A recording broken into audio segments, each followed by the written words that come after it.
Bowing to pressure, the president flips on family separations at the border and why some border agents disagree. And waiting for the Supreme Court to rule on the president's travel ban, the key legal challenges reviewed by justices. So here it is that women, older women, younger women, are playing his great male roles. Why not? Exploring a gender twist on a Shakespeare classic and why the Bard works for any generation.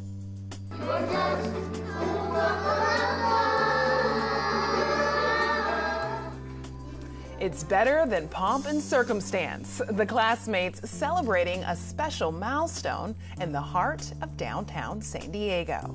KPBS Evening Edition starts right now.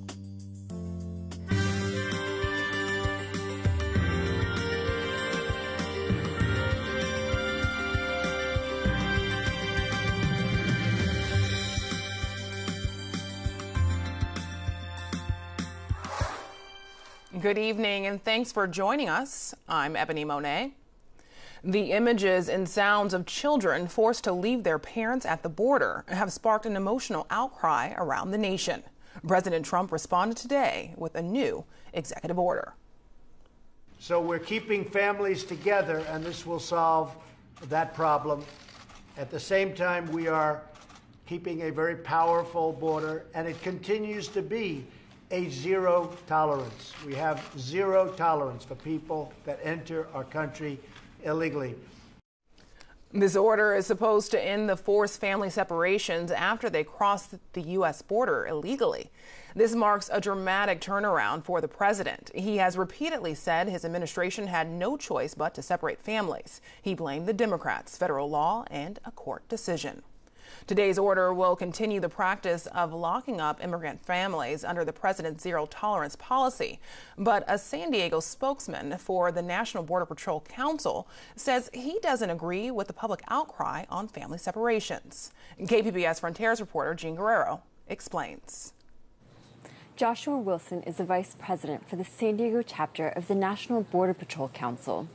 He says family separations aren't a big deal, since they result from a policy that helps Border Patrol agents do their jobs well. He says Trump's zero-tolerance policy deters asylum seekers from crossing the border illegally, allowing Border Patrol agents to focus on dangerous smugglers. But because the media has chosen to prey upon the public's emotion rather than their intellect, this whole issue has been clouded. This is the biggest non-issue, the biggest nothing burger. He says separating children from parents while they're in criminal proceedings is better than jailing them together.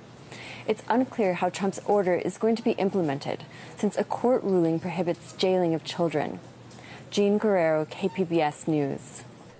Despite the President Trump's reversal on migrant family separations, protests continued across the country. KPBS reporter Susan Murphy has more on today's demonstration in front of the county administration building. Amid the public outrage, some community activists here in San Diego are protesting what they say is Walmart's role in a child migration detention center in Texas. The group of activists was small, but their message was loud and clear. I'm here to take a stand against corporations that have no empathy, who put profit before people.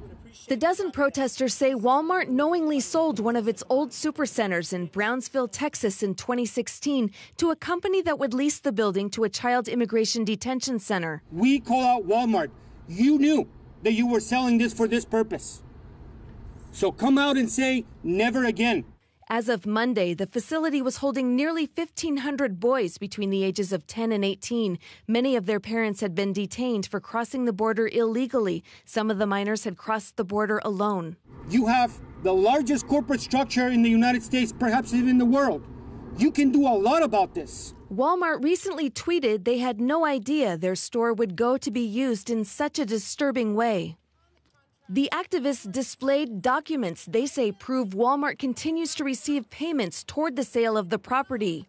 Among the protesters was San Diego Unified School Board member Richard Barrera. He believes the president backed down because of overwhelming pressure. He hopes the momentum continues. People across all political beliefs, across all regions of this country, across all backgrounds are standing up and saying this is not who we are as Americans. Barrera is encouraging people to take part in the Families Belong Together march and rally on Saturday at the Civic Center Plaza in downtown San Diego from 10 a.m. to noon. Susan Murphy, KPBS News. Several governors, Republicans and Democrats, have recalled National Guard troops from the border due to the president's family separation policy. California Governor Jerry Brown won't be one of them. In April, Governor Brown agreed to send 400 National Guard members to help with border security. The governor's office is calling the president's policy callous and very insensitive, but says there's no plan to end the National Guard mission. It's been more than a year and many legal challenges since President Trump's first travel ban. The Supreme Court may soon provide a ruling. KPBS reporter Taryn Minto speaks with an immigration and appellate attorney to break down the case. Remind us who the policy actually bans and why the president says it is necessary. Sure. The current version of the travel ban, which went into effect in late September 2017, bans individuals from 8 different countries. The 6 that most people tend to focus on are 3 in Africa, Libya, Chad, and Somalia, and then 3 in the Middle East, Iran, Yemen, and Syria. North Korea and Venezuela were also added to the travel ban, but most of the focus is on those other 6 countries because they're predominantly Muslim countries. And the administration has argued that there needs to be heightened focus on people from those 8 countries who are applying for different types of visas to enter the United States. Can you simplify the arguments on both sides of Trump v. Hawaii? Well, in general, the challengers, I'd call the challengers the state of Hawaii, although there are other organizations, other people who are, other entities who are challenging the ban in different proceedings. But in this particular Supreme Court case, it's the state of Hawaii. You know, they have 2 principal arguments. First is that the ban, as it's currently constituted, violates the Immigration and Nationality Act because it discriminates on the basis of nationality, which a 1965 amendment to the INA by Congress prohibits. And then the second principal argument, which is the one I think the court is grappling with most seriously, is whether the travel ban in its current form violates the Establishment Clause of the First Amendment, which prohibits the government from discriminating against a particular religion. The view of Hawaii is that different statements by President Trump when he was a candidate for president and continuing into his tenure as presidency, tenure in the White House, have indicated that he has a bias against Muslims. And therefore, in the state of Hawaii's view, there was an intent to discriminate against Muslims by implementing this travel ban. And now on the other side, what is the Trump administration saying? Well, with regard to the Immigration and Nationality Act, they believe that an earlier passed provision, an earlier enacted provision within the INA gives them the authority to make these national security-related determinations, even if it's applied in a blanket fashion to a particular country. Regarding the Establishment Clause, they believe that the executive order has to be read on its face, that any statements by Mr. Trump when he was a candidate shouldn't apply because they were just kind of inflammatory, hyperbolic rhetoric, characteristic of a political campaign, and that anything he said in office is not sufficient to show that he has enacted the current version of the travel ban with discriminatory intent. When do you expect a ruling to come down, and what would you be looking for in it? Sure, I expect it to come down sometime before the end of June. The principal, or I should say the threshold question I'd be looking at is whether they actually get to the merits. The court this term, in some high-profile cases, has not squarely addressed some of the merits-related issues, and instead, to mention a couple examples, the 2 political gerrymandering cases and the much-noted case regarding the wedding cake that a same-sex couple in Colorado had not been able to get from a baker. The court didn't squarely address the meaty merits-related questions that the parties had raised, and instead decided them on much more narrow procedural grounds.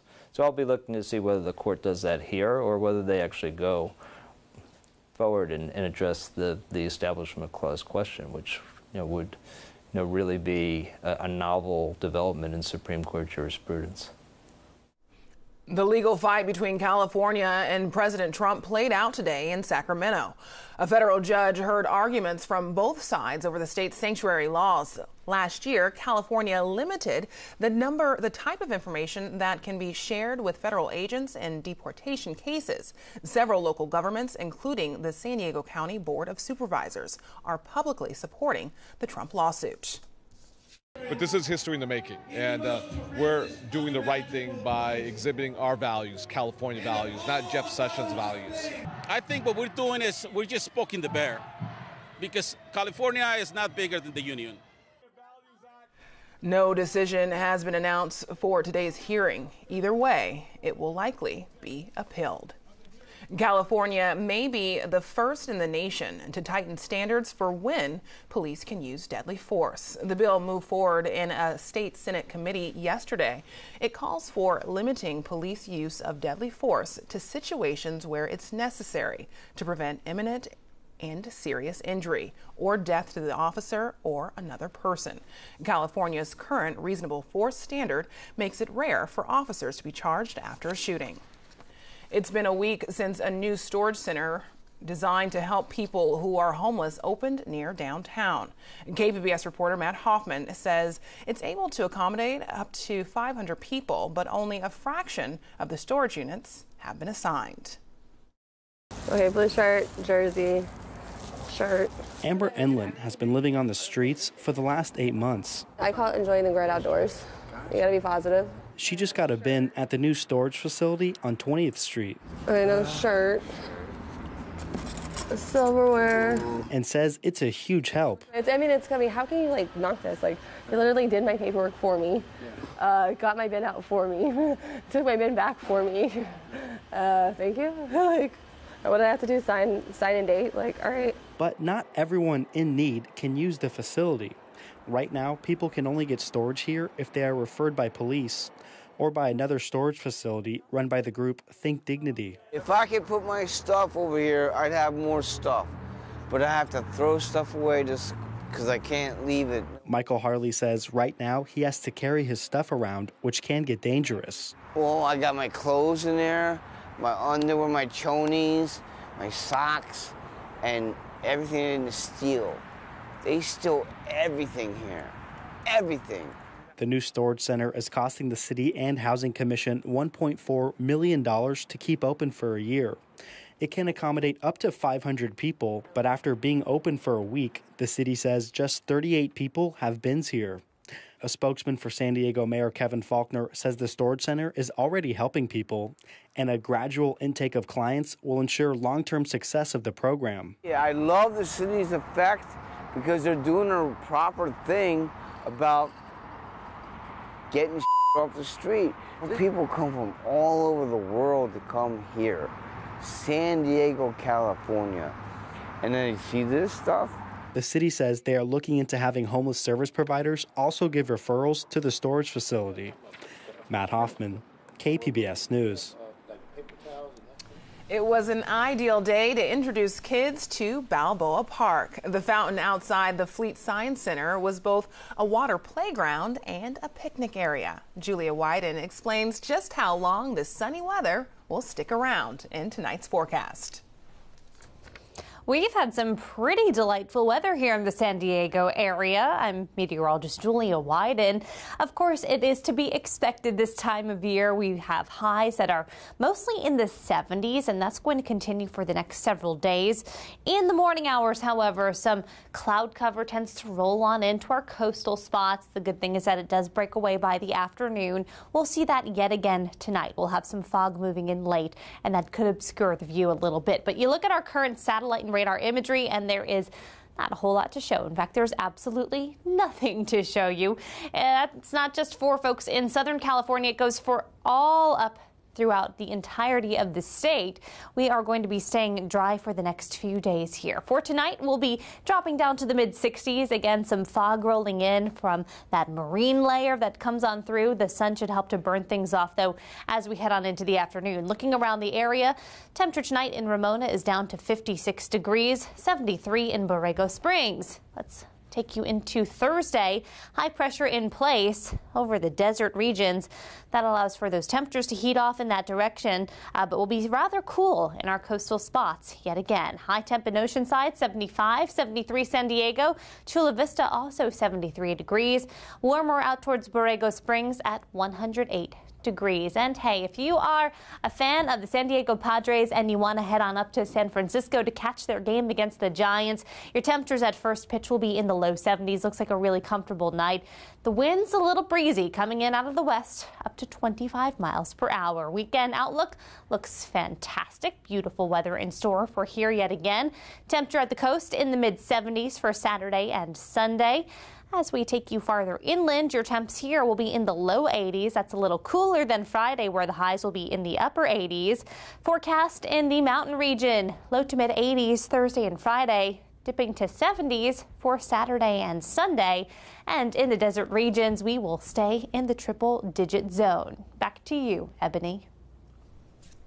Hello, graduates. It is I, your cute and furry Professor Paul Grover. Ah, look at you. All grown up and about to graduate.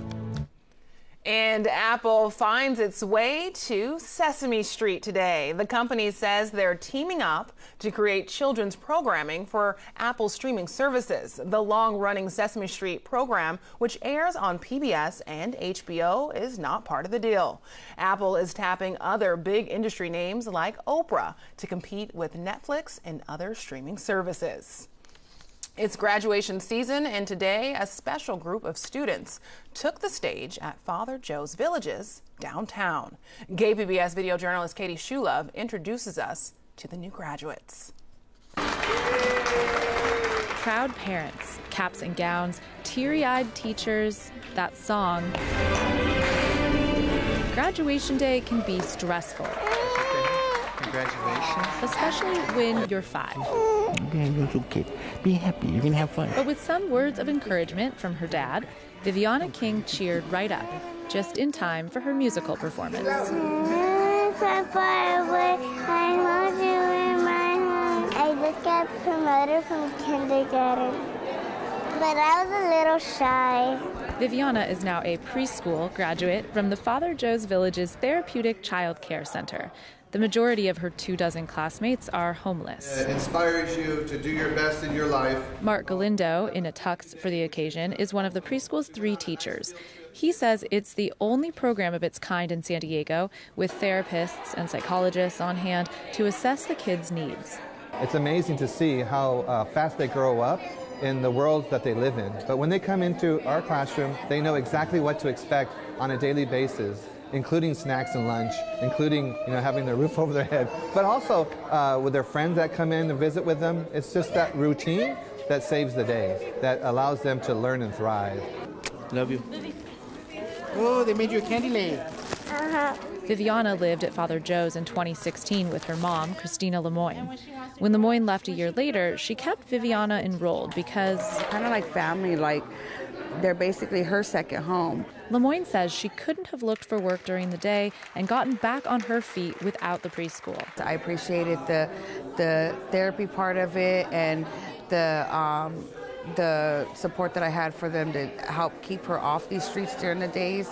It gave me a stability for her. Lemoyne and Viviana live with family in Southcrest now, and Viviana starts kindergarten at Cesar Chavez Elementary in August. Katie Shulov, KPBS News.